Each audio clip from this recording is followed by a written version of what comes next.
ট্রেনে করে এদিক ওদিক বহু জায়গায় তো ঘুরে বেরিয়েছেন, কিন্তু জানেন কি ট্রেন পথের সব থেকে বড় রুট কোনটা?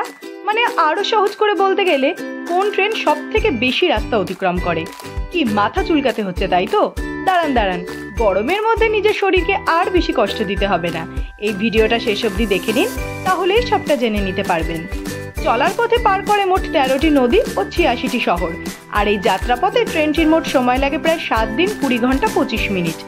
ভাবছেন তো আসামের ডিব্রুগড় থেকে কন্যাকুমারী যেতে বিবেক এক্সপ্রেসের তো সময় লাগে প্রায় 80 ঘন্টা 15 মিনিট, যা 3 দিনেরও বেশি। তাহলে এটা কি বাইরের কোনো দেশের ট্রেন? আজ্ঞে হ্যাঁ, ঠিকই ধরেছেন, আমাদের দেশে নয়। এই ট্রেন চলে রাশিয়ার মস্কো থেকে উত্তর কোরিয়ার পিয়ংইয়ং পর্যন্ত। আর এই রুটকেই পৃথিবীর সব থেকে বড় রুট বলে মনে করা হয়। ট্রান্স সাইবেরিয়ান রেলপথে এই ট্রেনটি প্রায় 10,214 কিলোমিটার পথ চলে মাঝে 13টি নদী ও 86টি শহরের মধ্য দিয়ে গিয়ে নিজের যাত্রা কমপ্লিট করে। 1916 সালে ট্রান্স সাইবেরিয়ান রেলওয়ে যাত্রা শুরু হয়। তবে আশ্চর্যের বিষয় হলো এই প্রায় এক সপ্তাহের যাত্রাপথে যাত্রীরা কিন্তু কেউই বিরক্ত হন না, কারণ এই ট্রেন এমন সব জায়গার মধ্যে দিয়ে যায়, সেই সব জায়গার মনোরম দৃশ্য মানুষকে এক মুহূর্তের জন্য বোর হতে দেয় না।